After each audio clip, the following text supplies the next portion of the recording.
यांच्याविषयी थोडक्यात माहिती सांगणार आहे। आज 2 ऑक्टोबर 2024 आज महात्मा गांधी आणि लाल बहादूर शास्त्री यांची जयंती साजरी करण्यात येत आहे। महात्मा गांधी हे संपूर्ण भारतभरातील महात्मा गांधी यांचा जन्मदिवस संपूर्ण भारतभरातील जागतिक अहिंसा दिवस म्हणून साजरा केला जातो। महात्मा गांधी यांचा जन्म 2 ऑक्टोबर 1869 रोजी गुजरात मधील पोरबंदर येथे झाला। महात्मा गांधी यांचे पूर्ण नाव मोहनदास करमचंद गांधी असे होते व त्यांच्या वडिलांचे नाव करमचंद गांधी व त्यांच्या आईचे नाव पुतळीबाई असे होते।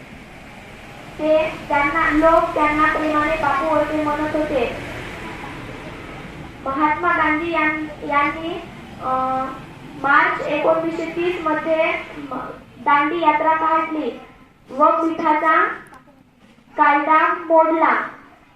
धन्यवाद।